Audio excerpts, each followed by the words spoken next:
Great. Well, good morning. My name is Jody Golden. I'm Chief of Staff for our Lieutenant Governor Suzanne Crouch, filling in for her this morning. And I'm calling the the April 2021 meeting of the IHCDA Board of Directors. We're meeting telephonically today pursuant to the current health emergency and the Governor's Executive Orders 20-04 and 20-09. Since we're meeting telephonically, the procedures will be a little different from those we use during our regular board meetings. There will be an audio feed for the general public so that members of the public can listen to the meeting, and there will be an audio recording posted on IHCDA's website next month. At the time that motions are being made, each board member that makes a motion must state his or her first and last name for the record. I will now take a roll call of the board members to confirm who is present for the record. Mark Pascarella. Here. State Treasurer Kelly Mitchell. Here.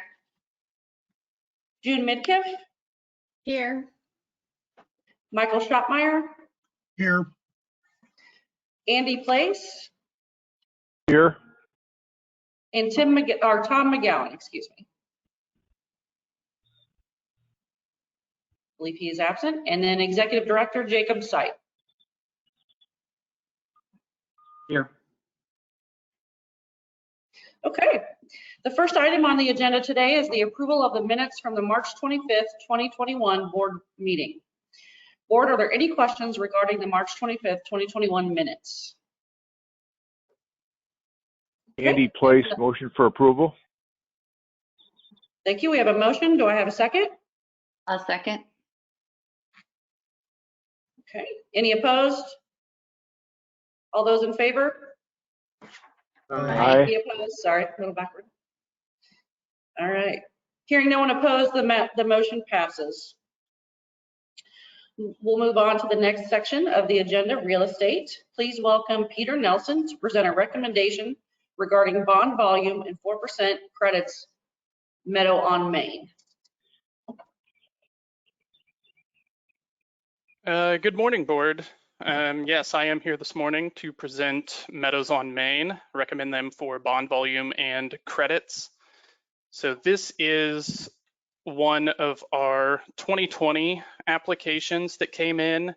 It's one of a few that were in our pipeline when federal legislation fixed the 4% rate to make it a fixed 4% multiplier on the credits instead of having it be a floating rate. So with those applications, we allowed them to resubmit some of their applications, some of the costs come back in, and we underwrote the deals with the additional credits on, having already been in the pipeline. So this project is the 18th application we received in 2020. It is a total development cost of just over $53 million.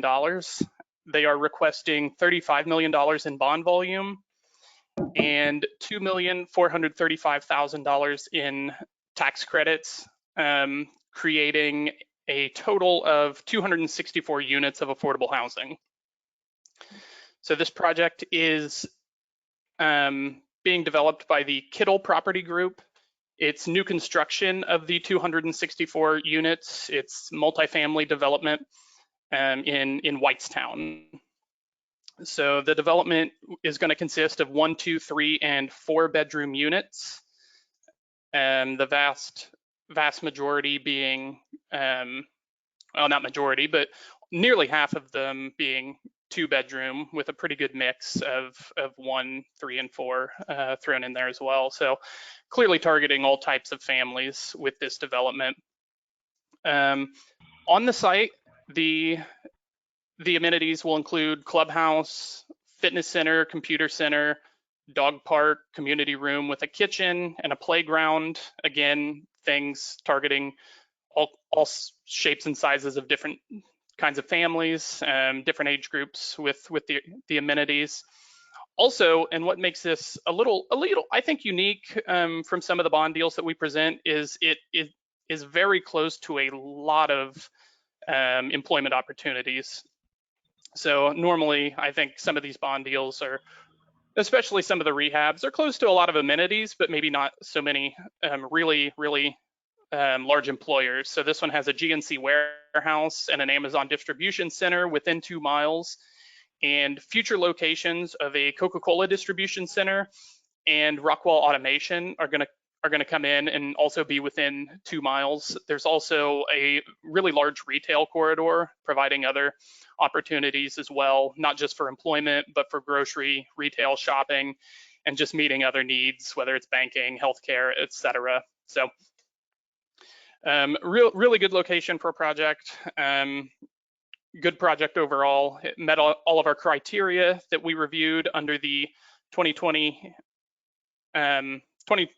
2021 QAP, and we are happy to recommend the full amount of the bond volume and tax credits that they requested.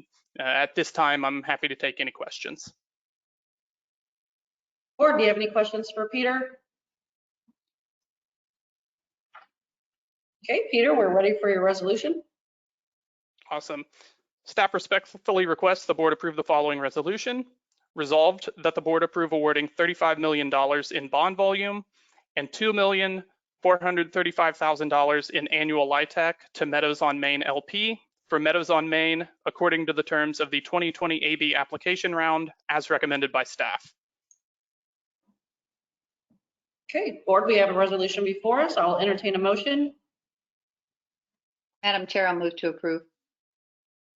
Okay, we have a motion. Do we have a second? Mike Schotmeyer, second. Okay, all those in favor? Aye. Aye. Aye. Any opposed? Okay, hearing no one opposed, the motion passes. Thank you, Peter. Thank you. Okay, moving on. Please welcome Samantha Spurgel to present a recommendation regarding Homebuyer Award recommendation, Habitat for Humanity of Morgan County. Welcome, Thank you. Sam. Thank you. Good morning. So to provide very quick background, the Home Investment Partnerships Program may be used to provide funding to develop both housing on the rental side as well as housing for units for purchase. IHCDA's homebuyer funding is available for nonprofits and units of local government with applications accepted on a rolling basis.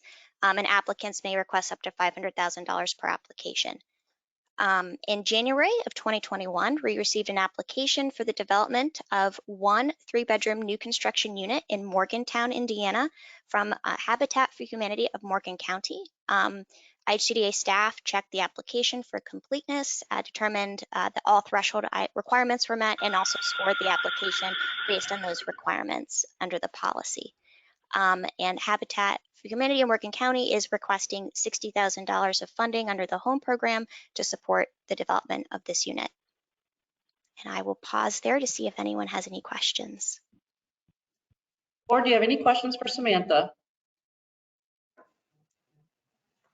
Okay, seeing none. Samantha, we're ready for your resolution. Thank you. Staff respectfully requests the board approve the following resolution. Resolved that the board approve awarding home funding in the form of a grant in an amount not to exceed $60,000 to Habitat for Humanity of Morgan County Incorporated for a homebuyer project as recommended by staff.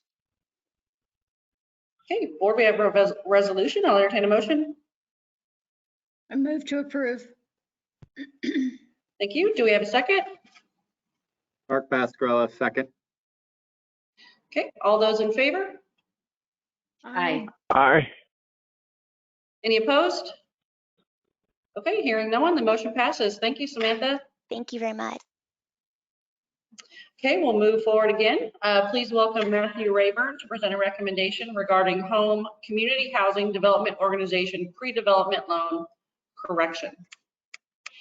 All right, well, good morning, board. The board memo in front of you right now that I'm here to present is just an update on a board memo from last month due to a correction that staff identified after the board meeting was completed. So as you may recall, last month, real estate staff brought before you a recommendation for 5 home-funded pre-development loans going out to certified community housing development organizations, so nonprofit organizations certified under the program. In that board memo, there was a table A that listed all of the nonprofit organizations the amount that they were receiving in the communities that they were to serve. All of the listed entities were correct. The amounts were also correct, but there was a clerical error in the memo that resulted in one of the communities being listed incorrectly. So specifically in Table A of last month's board memo, there is a project known as Beechwood Rental New Construction, and we accidentally listed that project as being located in Beechwood, whereas that project is actually located in Clarksville. So the purpose of this memo is just to notify the board of that clerical error from last month and to let you know that that development will actually be taking place in Clarksville. That did not affect IHCDA staff's review at all. We are still recommending the funding. We do not believe it would have impacted the board's vote, but just to be cautious, in consultation with IHCDA legal, we wanted to bring this before you and just have you approve a resolution just confirming that you are still authorizing the funds for this development, knowing now that it is located in Clarksville, not Beechwood. So I will pause for any questions. Board, do you have any questions for Matthew? Okay, Matthew, we're ready for your resolution. All right, thanks, Jody. Staff respectfully requests the board approve the following resolution. Resolved that the board confirm that today's clarification that the location of the Beechwood Rental New Construction project is actually located in Clarksville instead of Beechwood does not affect the board's original approval that was provided on March 25th, 2021, and resulted in the award of a home pre-development loan in an amount not to exceed $14,100 to New Hope Development Services for the Beechwood Rental New Construction project as recommended by staff. Okay, board, we are on resolution. I'll entertain a motion. Mark Pascarella, Andy Place. approve. Andy Place, second. Okay, we have a motion and a second. All in favor? Aye. Aye. Any opposed? Okay, hearing no one opposed, the motion passes. Thank you, Matthew. Thank you. Okay, we'll move on to the next part of our agenda. Please welcome Jeff.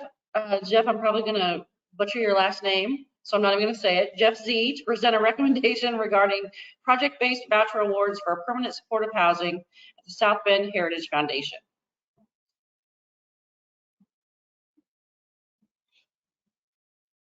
Jeff, you may be muted.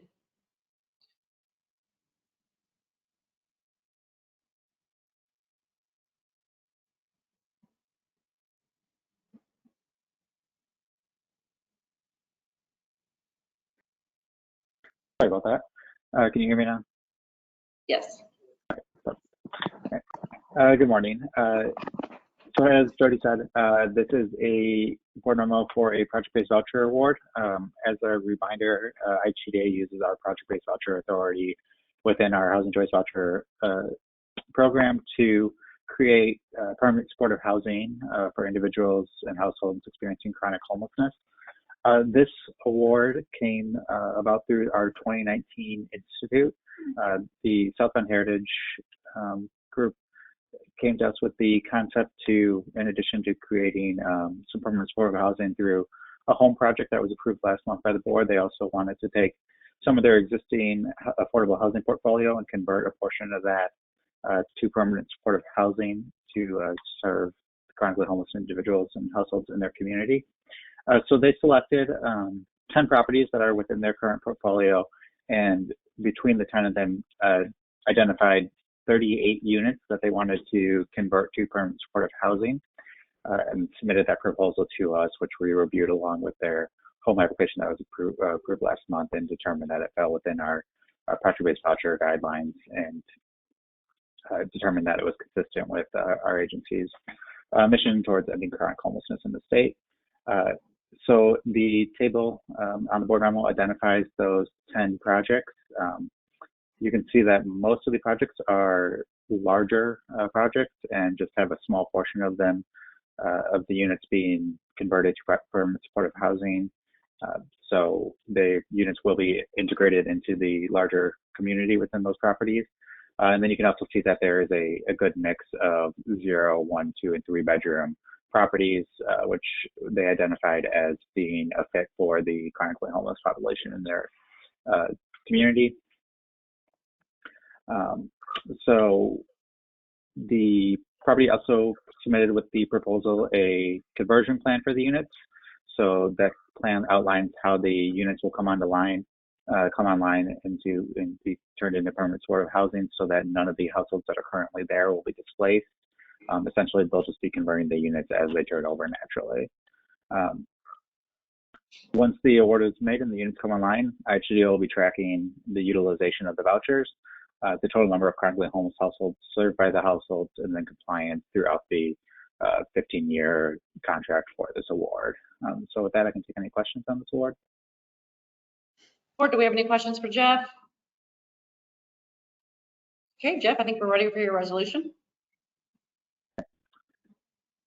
Staff respectfully requests the board approve the following resolution. Resolved that the board approve an award of 38 project-based vouchers to South Bend Heritage for the scattered site units described above for a period of up to 15 years based on the annual fair market rents for St. Joseph County as recommended by staff.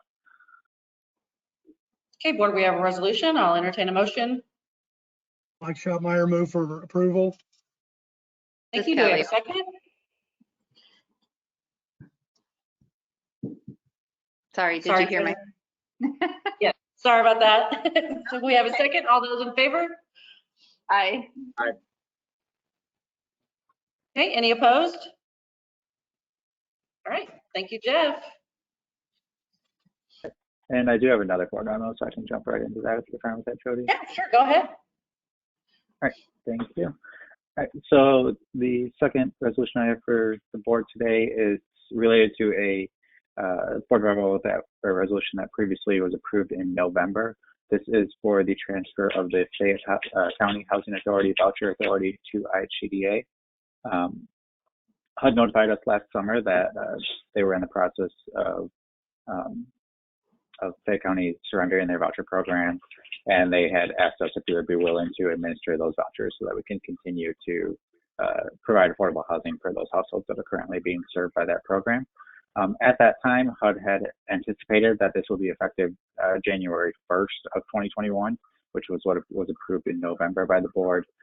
That was delayed, and HUD has asked us to have the board approve a new anticipated effective date of July 1st for this. So this resolution is almost identical to the resolution that was approved in November, with that one update that this is now going to be effective July 1st instead of January 1st, 2021. So I can take any questions. Board, do we have any questions for Jeff? Okay, Jeff, if you'd like to read the resolution. All right, so this is a long one. Staff respectfully requests the board approve the following resolutions. Resolved that the board approve IHCDA's acceptance of the transfer of the Housing First Voucher Budget Authority from the Fayette County Housing Authority in coordination with HUD and to do and take all actions necessary to effectuate such transfer in a manner which negligibly burdens HCV program clients and which limits the transfer to the direct assets and obligations of Fayette County Housing Authority HCV program pursuant to Section 8 of the U.S. Housing Act of 1937, as amended 42 U.S.C. 1437F, including assuming the allocated vouchers and requirements for making housing assistance payments, and specifically not including assuming any other Fayette County Housing Authority liabilities, including but not limited to unmet payroll obligations or costs associated with the dissolution as recommended by staff. All righty. Board, do we have a resolution? Do we have a motion? I move to approve. Okay, do we have a second? Andy Place, second. Thank you. All those in favor? Aye. Aye. Any opposed? Okay, hearing no one opposed, the motion passes. Thank you, Jeff.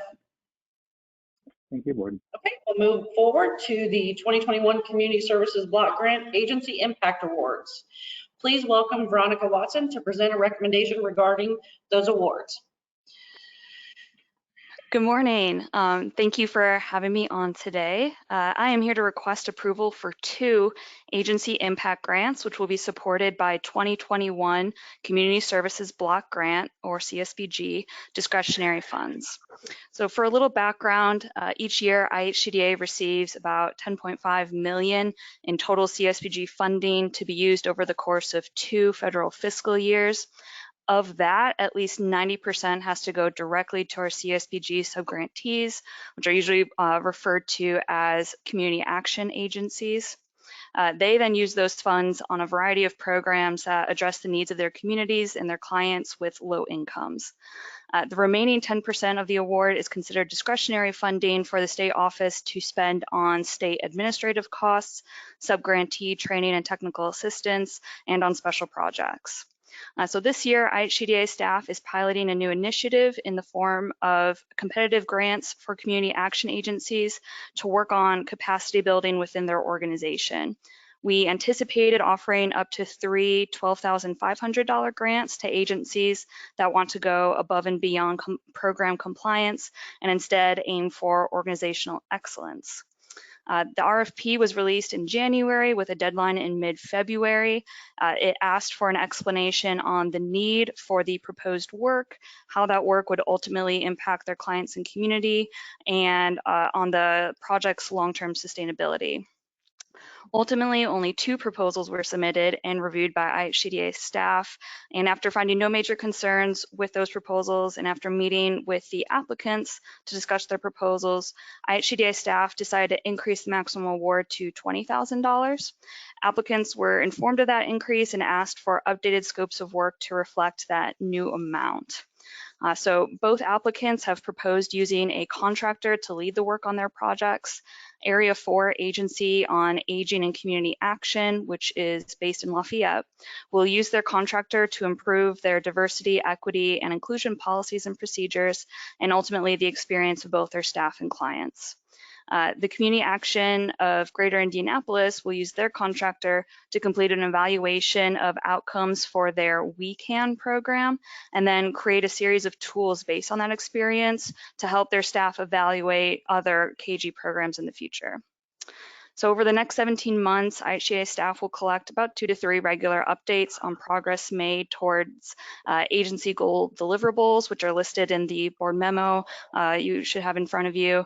And at the end of their grant term, a copy of the documented deliverables, as well as a summary of how their project went overall. So with that, staff is recommending awarding 2021 CSBG discretionary funds, an aggregate amount not to exceed $40,000 to the applicants set forth in Table A to administer agency impact grant projects. And I'm happy to take any questions about that. Any Veronica, questions for Mike. Veronica? Yeah, Veronica, Mike Schottmeyer. How did we reach out to the community organizations? I'm a little concerned seeing all this money goes to Central Indiana. As a representative of Southwest Indiana, I'm concerned that the agency did not reach out. Are there other opportunities coming down the line where we could do a better job to make sure those funds are spread among Northern and Southern Indiana as well? Yeah, so this was offered to all 22 community action agencies. They are designated as the agencies that receive CSBG every year. So we held these funds specifically for them. We made the all 22 agencies aware via email, via bi-monthly calls that we have with the whole network. So fairly confident that the entire network knew of the opportunity, just did not see the need or maybe didn't have the capacity to submit a proposal for this. We are making additional funds available to help with compliance. This was specifically to go beyond compliance, but we are making funds available to all agencies that identify compliance issues to assist them in addressing those issues. And we are also working on an RFP to make funds available to agencies that are working on COVID-related programs. So we definitely have funds available coming in the very near future. And depending on how this program goes, my hope is that this becomes a regular project for agencies to apply to. It could be because this is new, agencies wanted to see how it goes before submitting a proposal. Okay, thank you. Mm-hmm. I'll move for approval. Okay, we have a motion. Do we have a second? Mark Pascarella, second. Okay, all those in favor? Aye. Aye. Any opposed? Okay, hearing no opposed, the motion passes. All right, thank you. Okay, please welcome, we'll move on to our next section of finance. Please welcome Rich Harcourt. He'll present a bond recommendation for Meadows on Maine. Good morning, board. Just a few moments ago, you approved $35 million in a bond financing and $2.4 million in live tech credits for Meadows on Maine. And the purpose of this memo and this request is to request the approval of the issuance of those Series 2021 multifamily housing revenue notes not to exceed $35 million. So this is literally just asking for approval for IHCDA to be the issuer of those bonds. These bonds are backed by the revenues derived from the development and will not constitute a debt or liability or obligation of the authority of the state of Indiana. So this is non-recourse financing where we're the issuer. Staff recommends the board to approve the Series 2021 multifamily housing revenue bonds, Meadows on Maine, pursuant to the resolution attached here to as Exhibit A. Okay. Any questions for Rich? Move for approval. Mike Schotmeyer. Thank you. Do we have a second? Second, Mark Pascarella. Thank you. All those in favor? Aye. Aye. Any opposed? Okay, motion passes. Thank you, Rich. Thank you. And I think you're up next as well with a presentation of a recommendation regarding the single-family mortgage revenue bonds, 2021 Series B. Thank you. Yes, this is the second issue of the year for our single-family mortgage bond resolution. As you'll recall, these are bonds issued to help predominantly first-time home buyers achieve home ownership in Indiana. The request is the capability to issue 150,000 of tax-exempt revenue bonds, Series 2021 Series B, under this indenture. Again, this is non-recourse financing to the authority. We will, as typically, we will work over the next several months to close the issue. We'll use Ice Miller as bond counsel. CFX continues to be our quantitative advisor, and we'll be using JP Morgan Securities as the lead underwriter on these bonds. We anticipate issuing or pricing late May, early June, closing June. This also includes a refunding component in it of a small amount of $8 to $10 million. So in 2021A, you approved a refunding of a significant portion of the Home First resolution. This will refund the balance of that resolution and close that resolution out, which is a good thing for us. There's it's a resolution that sits there and has been in runoff mode. Because of the 10-year rule, we'll be able to close it out, and we'll refund a portion of those bonds, put them in the single family resolution, and then transfer the equity into the resolution. This is also a little exciting because this is our second issue of the year. We typically do a couple of issues a year, but given the low rate environment, given some tweaks we've made to our product and the hot housing market, we've done a significant amount of volume year to date, and we would, if rates continue to be low and housing demand continues, hope to have a third issue by the end of the year. So exciting times for us in the home mortgage business. Staff recommends the board approve the issuance of the 2021 Series B bonds and the related bond documents and disclosure documents is substantially final in the form presented and authorize any authorized officer to execute the same. Okay, thank you, Rich. Any questions? Yeah, I'll just pipe up here real quick. As usual, Rich reached out to the Indiana Finance Authority to discuss the issuance. I think he covered it pretty well for $150 million, up to $150 million issuance, but everything that he spoke about, we went into a little bit more detail. Looks like it's gonna be a fixed rate refund and new issue, just because rates, like he had said, have been historically low. And I think the collapse of the indenture seems to make a lot of sense just from accounting standpoint. Anytime you can eliminate that, it helps out just operationally. So it's not a very sexy thing, but it is one of those things that helps the environment work better. So overall, IFA's reviewed it, and I think IFA is in good position. So I just want to add my 2 cents. I'm happy to move to approve unless there's any questions. Any other questions? Okay, Mr. Pascarella, is that a motion? That is a motion. Move to approve. I will second the motion. Mike Schotmeyer. All right, we have a second. All those in favor? Aye. Aye. Aye. Any opposed? Okay, hearing no one, the motion passes. Thank you, board. Thank Hope you, to see you Rich. again in August or September. Okay. All right, we'll move on to the next section of the agenda. Please welcome Mark Pascarella to present 2 recommendations on behalf of the Audit Committee regarding the 2020 IHCDA external audit. Welcome, Mark.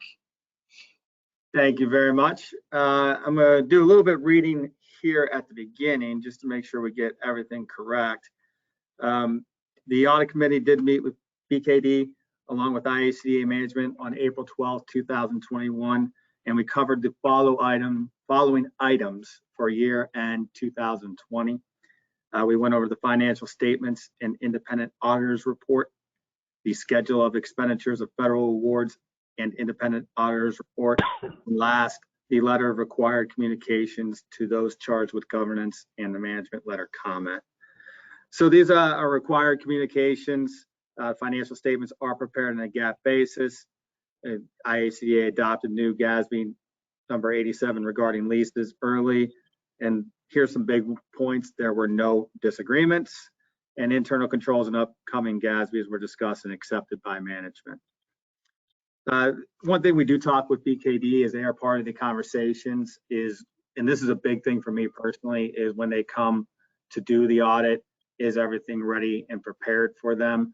Just because, again, it goes into the idea of a culture of maintaining records correctly, a culture of having everything prepared and ready, which usually means people aren't hiding anything or trying to cover up or just disorganized, which of course in the organization as complex as IHCDA is very key.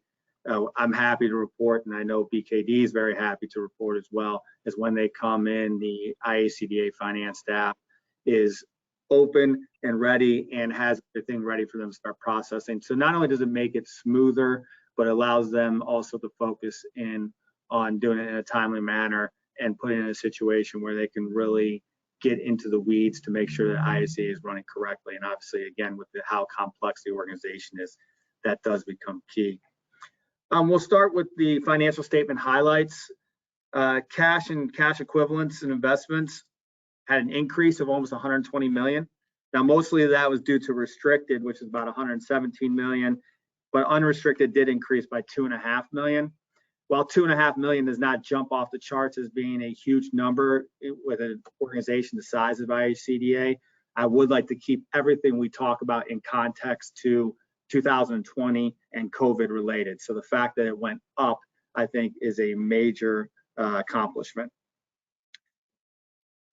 The net position, which I think is where everybody starts to focus in on to see how we ended up for the year.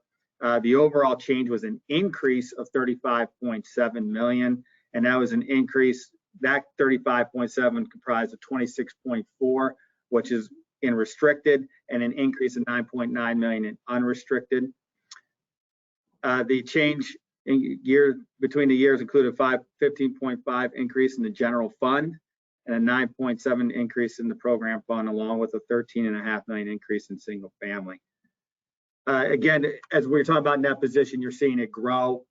Please keep in context 2020, COVID, and everything else that happened. So we'll get into that a little bit more. But again, IHCDA ended up in a strong position, and considering what they had to deal with, I think is good for the board to know and good for the world to know, basically, that we have maintained a strong position and able to fund things in the future, and we're not decimated. Statement of revenues, expenses, and changes in net position, program revenues and expenses. There was a significant increase in program activity, as everybody knows, due to CARES funding. In fact, I believe when I was talking to Rich, approximately 80% of the staff was at some point in time working on CARES Act funding. That was a new program that was brought to them. They had no really previous experience with it. It was thrown in their lap. They had to figure out how to do it. And it's one thing to think like, well, that's great. We have the money to help all our constituents out. But again, please remember that money comes in. Now it has to be accounted for. It has to operationally be taken care of. And then it gets audited. So it's not something as simple as here's a bucket of cash and please hand it out. And we're not going to really check back. So that was a big undertaking, I think, for any organization, especially one, again, that has to be as detailed as it is for IHCDA. Program income increased 62.2 million, which is mostly due to the increase in program expense. And it looks like we also had the primary sources of the increase of revenues included general fund of 9.6 for the Emergency Housing Disaster Relief Fund, federal programs of 52.6, which is what I was alluding to, which is mainly the 45.5 and rentals Corona Relief Fund. And of course, there were a lot of other funds that were funded as well through those monies. Two main points I'll point out. I'll do gain on sale of next home investments. That's the reason why I do mention that's kind of related to the action we took earlier. Housing remains strong. I think that's something that during COVID, people weren't sure how that would react because of the economy. However, housing has remained strong, and IHCDA, other than going into full defense mode during 2020, stayed nimble and have been able to take advantage of that, as demonstrated by Rich's ask for another bond issuance. So IHCDA has been very active in that marketplace and has been able to take advantage of that. One other thing I will point out is, there was a decrease in the fair value investments, but one thing I just point out to the board, that's due to the interest rate environment, not due to any credit losses or anything of that nature. So again, I just bring that up so people understand that's an accounting thing. It's not a cash item that happened and not due to any sort of bad investments. The summary of the results is a unmodified and clean opinion. No material weaknesses, no significant deficiencies, and no compliance findings were noted. I say that again, understanding that COVID in 2020 happened. I'm personally happy and I believe the audit committee, I can speak for them in saying that they are impressed that we were able to come away with those findings. I will stop there and see if we have any questions or anything, or any comments. Rich is here. So is Rick from, the audit firm, to be able to provide any answers you may have. Mark, I don't have any questions, but I would say that I've sung the praises of the organization throughout this last year and a half because of what they've done with the money that's come in, and they have to be able to get it back out and accounting for it, as you said. I just think they've done a tremendous job. Mike Schotmeyer, I ditto June's comments for the record. Thank you. I'll move to the schedule of expenditures of federal awards and OMB compliance audit highlights, which again, I'm sure everyone's excited to hear about, but the result is what I think everyone will be happy to hear about.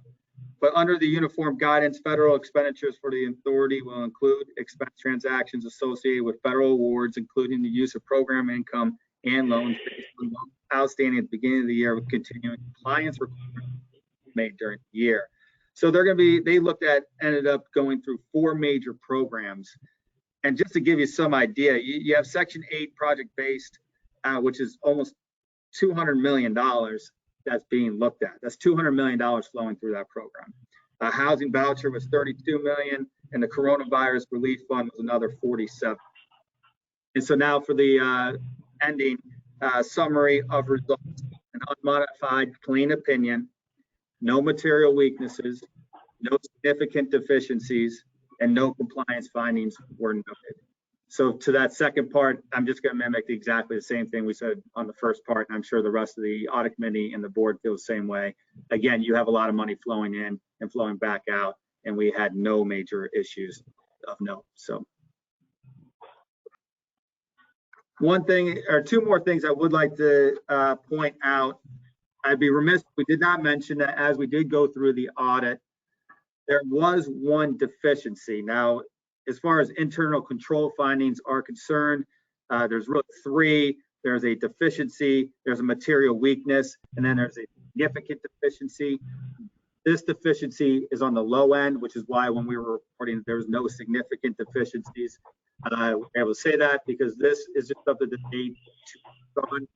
They did have an issue with revenue within the emergency disaster relief. And so at this point, what we look for as the audit committee is we look for them to make sure that they have addressed it, identified what's wrong, and then also move themselves up not happening. I have been in discussions with them, specifically I spoke to Rich about it. Not only have they already done a training seminar on it, they do plan to put these out again when the programs come into play, and it was a new program. And then they also have a continuous improvement program that they constantly do that IHCDA is a part of, just normally. But on top of that, they will focus on this issue as well to make sure in those continuous improvement meetings that they are rectifying any problems they have for the future. These, since they are brand new and sometimes one-off programs, sometimes they can have little hiccups, but they have assured us that they will be working on that. Right now, I'm past that answer because, again, everything else that IHCDA has done when it comes regarding the audit has been top-notch, A+ work. And so therefore, when they say they're going to take care of something, I have them that they will. The last point that I'd like to make before I ask the motion is going to be the fact that looking at this whole issue, I wanted to put in context, and I mentioned coronavirus 2020 a lot, but I want to give kudos to two areas. Number one, I'd like to do with the IHCDA finance staff. Year after year, where BKD is coming in and we're hearing everything for them. They're answering all questions right away. They're getting all materials for them, which again makes auditing very easy, especially when all of a sudden a complicated year pops up like this one did. But number two, while we give a lot of credit to the IHCDA finance staff, I do think it's worth noting from the audit committee, and I would like to assume the board as well, just to give kudos to the entire staff. While the finance committee goes through a situation of trying to figure out how to get all the numbers prepared, all those numbers are coming from individual business units. And if those individual business units are not taking care of their procedures, making sure they have all the files documented correctly, and being able to perform and substantiate and demonstrate they've been able to do that, it makes the finance team's job much harder, and we would probably have more deficiencies located there. So I just want to give credit to the entire IHCDA staff. I know it's been a tough year working from home. I know it's been tough with new programs being put on. I know it's been tough when you've had to change your job because you've had to move from what you're normally doing to now working with coronavirus funds. And again, the whole idea of you have to account for all that. It's not just as simple as pushing the money out. So I give a lot of credit to them. We'll work on that one deficiency, but all in all, I think they did a great job. And so I'll stop there for questions, comments, and sorry for being long-winded. Any questions or comments for Mark? No? Okay, Mark, I think you have two resolutions, so you want to do the first one? We do have two resolutions, and since we are reading it from the audit committee, each resolution I read will be a motion to approve, so then we will only need a second afterwards before we ask for the entire board's vote. So the audit committee respectfully requests that the board pass the following resolution. Resolved that the board approve the December 31st, 2020 IHCDA financial statements and independent auditor's report attached hereto as Exhibit A, as recommended by the audit committee and staff. Okay, do we have a second? Andy plays second. Okay, all those in favor? Aye. Aye. Any opposed? Okay, hearing none, the first recommendation passes. Mark, the second? Thank you. The audit committee respectfully requests that the board pass the following resolution. Resolved that the board approves the December 31st, 2020 IHCDA schedule of expenditures of federal awards and independent auditor's report attached hereto as Exhibit B, as recommended by the audit committee and staff. Okay, do we have a second? Second. Okay, all those in favor? Aye. Aye. Any opposed? Okay, hearing none, the motion passes. Thank you so much, Mark. Thanks for you and the audit committee's work. Thank you. All right, next up, we'll welcome Jacob, and he'll provide an executive director update. Thank you, Madam Chair. A couple updates I'd like to provide. Yesterday, we released the 2020 IHCDA annual report. The online version is posted and out there. And I just want to touch on a few things within the annual report. Number one, it's very, very detailed. You can go through it and you can see the amount of not only the impact we're having, but the data that demonstrates and supports the work that we do. It's 39 pages, but those 39 pages actually do not capture all of the work and the impact that IHCDA has had across our state in 2020. I do want to mention a couple things to keep in mind. I think as the audit kind of demonstrated, we obviously have an all-star team here at IHCDA that are doing some great work, but that means that we're very nimble as a quasi-agency. We use strategic evidence-based data to implement our programs and to prioritize our programs and our policies and our processes. And we do that simultaneously by listening to those that we serve, our partner organizations, our industry leaders, and those that are the direct beneficiaries of these resources to promote housing stability in our communities. And so I think this annual report captures a lot of that. And just a couple things I just want to point out inside that report. We already heard about the audit and the great work that Rich and Vinya Dunbar and the accounting team, both on the finance and the program accounting, do. And then feeding up into that are everyone in this agency who's contributing to making sure that the audit is smooth. We did implement some new programs in an emergency situation, like the Rental Assistance Fund, the Emergency Solutions Grants, and those all came out from scratch. And we did those with only within days. We took things that we had not in place. We didn't have policy, we didn't have procedures, we didn't have a software system in place. We were able to implement and deploy those resources in an efficient way, and also taking public comment from our partners that we serve. And we did it in days. We didn't do it in months. And I'm just really proud of the team. And that just shows the type of dedication that we have as a team. It was all hands on deck. There was no job descriptions. I think everyone's job description says, assign task as necessary. And we took that literally, and everybody came in and helped with implementing those programs.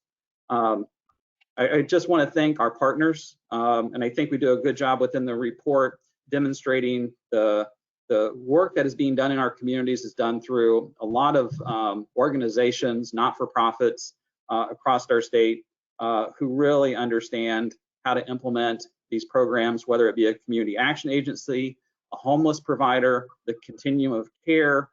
These industry leaders are really the backbone of IHCDA's ability to implement our programs. Without them, none of this would be possible.